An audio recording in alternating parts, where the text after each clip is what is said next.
बिस्मिल्लाहिर्रहमानिर्रहीम। अस्सलाम वालेकुम स्टूडेंट्स, आज हम एक्सरसाइज 4.1 का क्वेश्चन नंबर 4 जो कि इस एक्सरसाइज का लास्ट क्वेश्चन है सॉल्व करेंगे। क्वेश्चन नंबर 4 है फैक्टराइज। जिस तरह पिछले लेसन में भी हम फैक्टर बना रहे हैं, इस तरह इसमें भी हमने फैक्टराइज करना है, यानी कि फैक्टर बनाना है। तो फर्स्ट पार्ट है 2x² + 7x + 3। सबसे पहले क्या किया जाता है, इन दो टर्म्स को आपस में मल्टीप्लाई किया जाता है। 2x² × 3, तो आंसर आ जाता है 6x²। अब हमने क्या करना होता है, इस 6 के हमने ऐसे फैक्टर बनाने होते हैं जिन्हें के मल्टीप्लाई किया जाए तो 6x² आ जाए, और उन्हें ऐड किया जाए या माइनस किया जाए तो आंसर आना चाहिए 7x। तो अब 2 और 3 ये दो ऐसे फैक्टर हैं, जब मल्टीप्लाई करते हैं तो आंसर क्या आता है 6, और यहाँ x लगा दिया जाए और यहाँ x लगा दिया जाए तो ये हो जाएगा 6x²। ये इसके इक्वल आ जाता है, लेकिन यहाँ तो 7x है। अगर इस तरह की कोई सिचुएशन हो जिसमें ये नंबर बड़ा हो और इनको मल्टीप्लाई करने से 6 आ रहा है, तो फिर आप 1 ले सकते हैं। 1 किस तरह ले सकते हैं, आप एक फैक्टर बना लें 6x और एक बना लें आप x, यानी कि 1x। अब जब इनको ऐड करेंगे तो आंसर आ जाएगा 7x के बराबर, और अगर इन्हें मल्टीप्लाई करें तो ये देखें 6x × 1x। 1 आपको समझाने के लिए लिख रहा हूँ, वरना यहाँ 1 लिखने की ज़रूरत नहीं होती। तो आंसर क्या आता है 6 × 6 और x², यानी 1x और 6x एक ऐसे दो फैक्टर हैं जिन्हें मल्टीप्लाई किया जाए तो ये वैल्यू मिलेगी 6x², और जब उन्हें ऐड किया जाए तो 7x मिलेगा इसके इक्वल। तो अब हमें दो फैक्टर मिल गए 6x और x, तो हम यहाँ पे लिखेंगे 2x² + 6x + 1x + 3।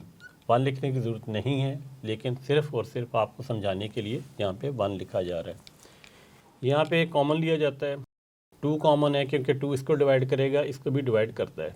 यहाँ से x कॉमन है, x² है तो एक x बाहर आ जाएगा, ब्रैकेट बनाते होते हैं हम। तो 2x को जब इसके नीचे रख के डिवाइड करते हैं तो आंसर आ जाता है x + 2 3 6, और x के नीचे जब रख के डिवाइड होगा कैंसिल आउट हो जाएगा। अब स्टूडेंट्स एक और कंडीशन, जब यहाँ भी कोई कॉमन नहीं है वैल्यू, यहाँ भी कोई कॉमन नहीं है वैल्यू, तो आप इस 3 को अगर 1 से मल्टीप्लाई करें तो कोई फ़र्क नहीं पड़ता, आंसर 3 ही आता है। 3 × 1 = 3। और अब इसमें कौन सा आपका नज़र कॉमन आ रहा है 1, यहाँ पे 1 कॉमन है, तो आप 1 कॉमन ले लें, अंदर रह जाएगा x और यहाँ रह जाएगा 3। अब ये दोनों फैक्टर जो हैं ये सेम आ चुके हैं, इनका सेम आना ज़रूरी है। अब ये वाला हम कॉमन बाहर ले लेंगे, x + 3, ये इसके नीचे डिवाइड हो जाएगा और ये आ जाएगा 2x, ये इसके नीचे रखेंगे डिवाइड हो जाएगा +1। तो ये दो ऐसे फैक्टर हैं जो हमारा आंसर है, x + 3 2x + 1।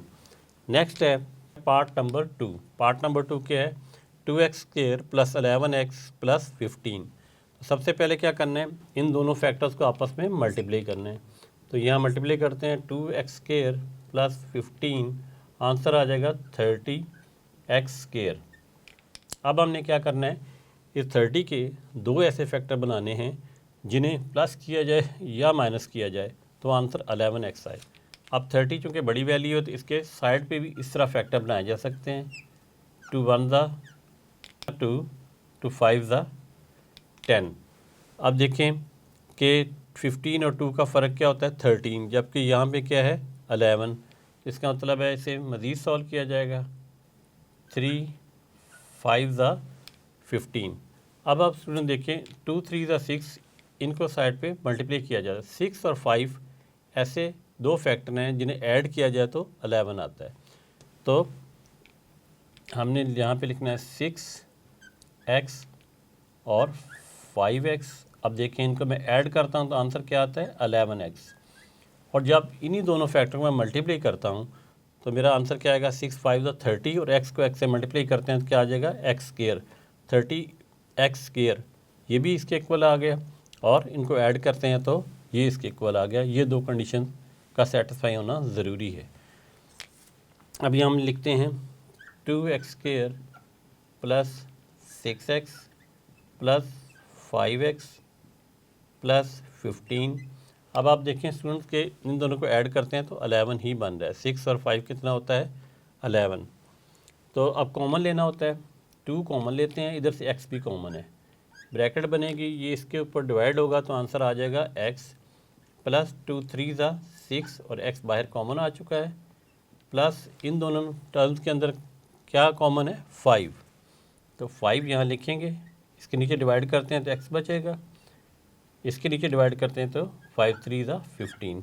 अब ये और ये सेम आ चुके हैं तो इनको कॉमन ले लेना है, x प्लस 3 कॉमन है हमारा, इसे जब इसके नीचे रखेंगे डिवाइड करेंगे तो आंसर आ जाएगा 2x। फिर आगे क्या है, प्लस का साइन है, इसको इसके नीचे रख के डिवाइड करते हैं तो आंसर आएगा 5। तो फाइनल हमारा आंसर आ जाता है student x plus 3 into 2x plus 5, और इन दोनों फैक्टर्स को स्टूडेंट्स जब हम मल्टीप्लाई करेंगे तो आंसर आ जाएगा 2x² प्लस 11x प्लस 15। अब चलते हैं पार्ट नंबर 3 की तरफ। पार्ट नंबर 3 है 4x² प्लस 13x प्लस 3। सबसे पहले वही स्टेप करना है स्टूडेंट्स के, इन दो टर्म्स को आपस में हमने मल्टीप्लाई कर देना है। तो इनको मल्टीप्लाई करते हैं, 4x² इंटू 3, ये आ जाता है 12x²। अब हमने 12 के ऐसे फैक्टर बनाने हैं कि वो 13 के इक्वल आ जाए। तो 12 के फैक्टर ऐसे बना लेते हैं, 2 6 ज़ा 12। अब 6 और 2 को जब ऐड करते हैं तो 8 आता है, फिर से डिवाइड कर लेते हैं, 2 3 ज़ा 6, अब 2 2 ज़ा 4, इसको जब मल्टीप्लाई करें 4 और 3 क्या होता है 7, जबकि यहाँ पे तो 13 है। तो स्टूडेंट्स आपने एक देखना है, जिस तरह इस क्वेश्चन में था कि यहाँ पे 6x² था, यानी यहाँ पे देखा जाए इसका कोएफिशिएंट 6 था, यहाँ हमने क्या लेना है 7 लाना है, यानी इससे बड़ा लाना है। तो अगर एक नंबर की कमी हो रही हो तो आप 1 का फैक्टर शामिल कर सकते हैं। इस केस में भी देखें, यहाँ 12 है, यहाँ 13 है, यानी इस कोएफिशिएंट से ये बड़ा नंबर है। तो 12 के अंदर हम 1 ऐड करें तो 13 बन जाता है।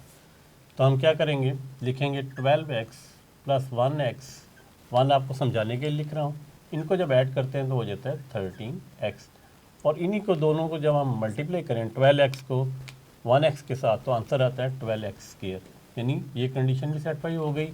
ऐड करते हैं तो ये कंडीशन भी सेटिस्फाई हो गई कि यहाँ पे 13x आ गया।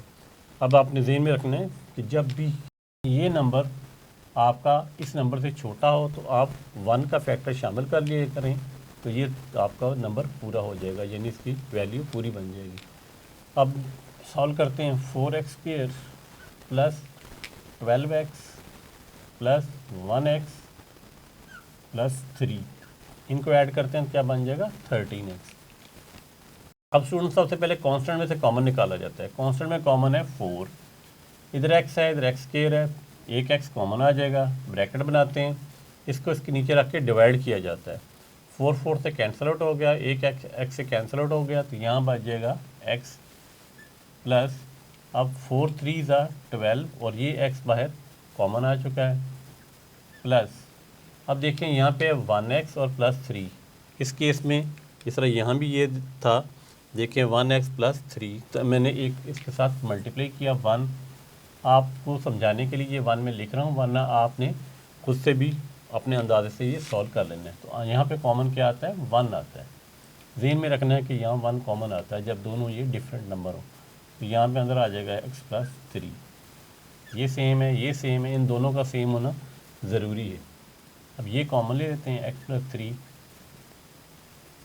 और इसको इस पर डिवाइड करते हैं, 4x बच जाएगा, प्लस इसको इसके ऊपर डिवाइड करेंगे तो आंसर क्या आ जाएगा 1।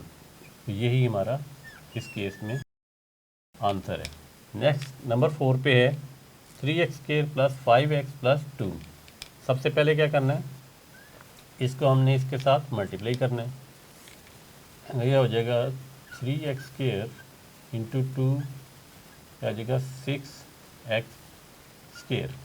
अब 6 के हमने दो ऐसे फैक्टर लेने हैं स्टूडेंट जो कि 5x बन जाए, तो 6 के फैक्टर क्या आएंगे 2 इंटू 3, यानी यही वाले, और इनके साथ x लगा दूँ, यहाँ x लगा दूँ, क्या बन जाता है 6x²। तो एक हमारा 2x आ गया और एक हमारा 3x आ गया। इनको ऐड करना है तो क्या बनना चाहिए, 5x। तो ऐड करते हैं तो देखें 5x आ गया। इसका मतलब दोनों कंडीशन सेटिस्फाई हो गई कि ऐड करने से ये बने और इनको मल्टीप्लाई करने से 6x² बनना चाहिए। अब इन फैक्टर को इधर लिखेंगे, 3x² plus 2x plus 3x plus 2। अब कॉमन लेना होता है तो कॉमन लेते हैं यहाँ पे कॉमन क्या है स्टूडेंट, यहाँ पे कॉमन है x। x यहाँ पे कॉमन है तो अंदर क्या रह जाएगा, जब डिवाइड करेंगे 3x, ये एक x बच जाएगा प्लस यहाँ पे 2 बच जाएगा। अब इन दोनों में कॉमन आपको नज़र नहीं आ रहा, ये 3 है ये 2 है, तो कॉमन क्या होगा, जिस तरह पीछे समझाया था 1 1, तो कॉमन आ जाएगा इनमें से 1। ब्रैकेट में लिखेंगे इसे और जब 1 को इस पर डिवाइड करेंगे 3x आ जाएगा, 1 को इस पर डिवाइड करेंगे तो आंसर आ जाएगा 2। अब ये बाहर कॉमन ले लेते हैं, 3x प्लस 2 और इसे इस पर डिवाइड करते हैं तो x बच जाएगा और इसे इस पर डिवाइड करते हैं तो 1 बच जाएगा प्लस 1। ये हमारा फाइनल आंसर है। तो स्टूडेंट्स अभी इसके 4 पार्ट्स हो गए हैं, इसके अभी 4 पार्ट्स अभी बाकी हैं। बोर्ड को रेज़ करते हैं क्योंकि यहाँ पे जगह कम है और दोबारा उन्हें भी सॉल्व करते हैं। तो स्टूडेंट बाकी जो इसके 4 पार्ट्स थे वो भी मैंने बोर्ड पे लिख लिए हैं। तो चलें अब इसका पार्ट नंबर 5 सॉल्व करते हैं। पार्ट नंबर 5 है 3y² माइनस 11y प्लस 6। अब यहाँ पे x की जगह y आ गया है, तो वेरिएबल चाहे चेंज हो जाए, y हो जाए चाहे z हो जाए, इस तरह यहाँ पे लिखा है, उससे कोई फ़र्क नहीं पड़ता। सबसे पहला तरीका कि आपने इस टर्म को और इस टर्म को मल्टीप्लाई करना है। तो 3y² मल्टीप्लाई बाय 6, तो ये आ जाएगा 18y²। अब 18 के हमने ऐसे 2 फैक्टर बनाने हैं कि जिन्हें हम ऐड करें तो -11 आ जाए, मल्टीप्लाई करें तो आंसर आए प्लस 18y²। तो 18 के यहाँ पे फैक्टर बना लेते हैं, इधर ही 2 9 सा 18, और साथ साथ जब फैक्टर बनाते हैं चेक करते जाना है उनका फ़र्क या उनको ऐड करके। अब 2 है और 9 है, अगर इन दोनों के साथ मैं माइनस लिखूं और उन्हें ऐड करूं तो आंसर आता है -11। और अगर मैंने मल्टीप्लाई करूं तो 2 9 का क्या बनता है 18। तो यही दो हमारे फैक्टर हैं। अब मैं यहाँ पे लिखता हूँ -9y और -2y, इनको देखते हुए अब जो इनको ऐड हम करते हैं दोनों को, माइनस के साइन को, तो साइन माइनस ही आता है और ये ऐड होकर 11y आ जाएगा। अब देखें ये इसके इक्वल आ चुका है। और अगर इन दोनों को मल्टीप्लाई किया जाए, इन दो टर्म को, तो माइनस माइनस मल्टीप्लाई होकर क्या आ जाता है प्लस, और 2 9 18 और y क्या हो जाएगा y²। तो ये आ जाएगा 18y²। यानी इन दोनों को मल्टीप्लाई करता हूँ तो 18y² और इन दोनों को ऐड किया तो 11y। एक ये कंडीशन भी पूरी हो गई और दूसरी ये वाली कंडीशन भी पूरी होगी कि जब इनको मल्टीप्लाई किया जाए जो टर्म हमें मिली हैं तो इसके इक्वल आना उसका ज़रूरी है। तो अब हम इसे लिखते हैं, यहाँ लिखेंगे 3y² minus 9y minus 2y। अब आपकी स्टूडेंट मर्ज़ी होती है कि आप पहले 9 लिखें या 2, इससे कोई फ़र्क नहीं पड़ता। नेक्स्ट है प्लस 6। अब दो टर्म्स ये हैं, दो टर्म्स ये हैं, इनमें से हमने कॉमन लेना होता है। तो यहाँ पे पहले कांस्टेंट कॉमन लेते हैं, 3 आ जाएगा, y कॉमन आ जाएगा क्योंकि इसके अंदर 2y हैं। तो इसके नीचे जब डिवाइड करेंगे तो आंसर आ जाएगा y, इसे इसके नीचे डिवाइड करेंगे तो आ जाएगा 3 3 9 और y कॉमन आ चुका है।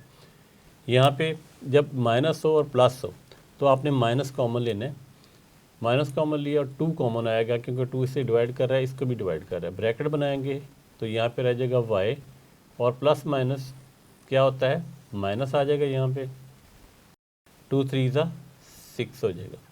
अब ये दोनों फैक्टर सेम है, इन्हीं को कॉमन लेना है, y -3, और जब इसको इसके नीचे रख के डिवाइड करेंगे स्टूडेंट्स तो आंसर आ जाएगा 3y। इसे इसके नीचे रख के डिवाइड करेंगे तो ये कैंसिल आउट हो जाएगा और आंसर आ जाएगा -2। तो ये हमारा आंसर है y -3 इंटू 3y -2। इन दोनों फैक्टर अगर मल्टीप्लाई किया जाए, मैं पहले बताता रहता हूँ, तो आंसर इसके इक्वल आना चाहिए 3y² minus 11y plus 6। Next क्या है, 2y² माइनस 5y प्लस 2।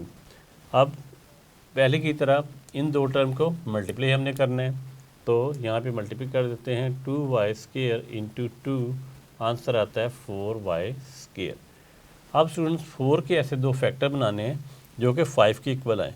तो अब देखें 4 तो पहले ही छोटा है, जिस तरह पिछले क्वेश्चन में आया था कि अगर यहाँ वैल्यू छोटी हो और यहाँ बड़ी हो, तो मैंने आपको बताया था आप 1 को साथ मिला सकते हैं। तो हम यहाँ लिखते हैं 4y 1y, इनको जब हम ऐड करेंगे तो क्या बन जाएगा 5y। लेकिन अब देखें कि साइन यहाँ नेगेटिव है, तो नेगेटिव है तो आप यहाँ भी माइनस लिखें, यहाँ भी माइनस लिखें, और उनको कर क्या रहे हैं, हम ऐड कर रहे हैं, तो साइन फिर किसका आता है, माइनस के आता है।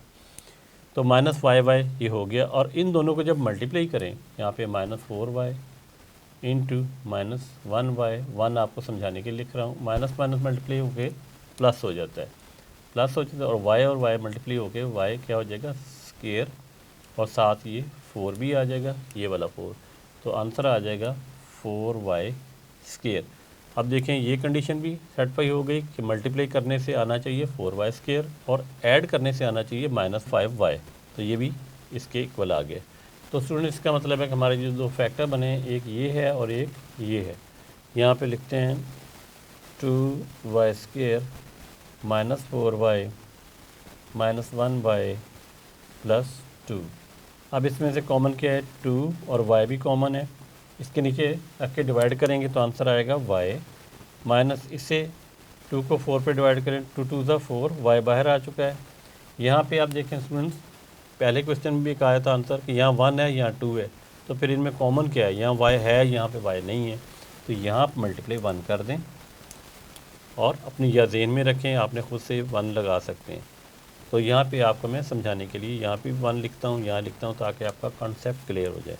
तो यहाँ पे कॉमन है -1, माइनस क्यों लिखा है, क्योंकि माइनस यहाँ पे कॉमन लेंगे तो इधर माइनस आएगा, अगर हम प्लस कॉमन लेंगे तो यहाँ माइनस आ जाएगा और इधर प्लस आ जाएगा, इसके इक्वल नहीं आएगा। तो माइनस कॉमन लिया तो ये प्लस का रह गया, फिर प्लस में से माइनस क्या हो जाता है माइनस, और ये 1 कॉमन आ चुका है यहाँ पे 2।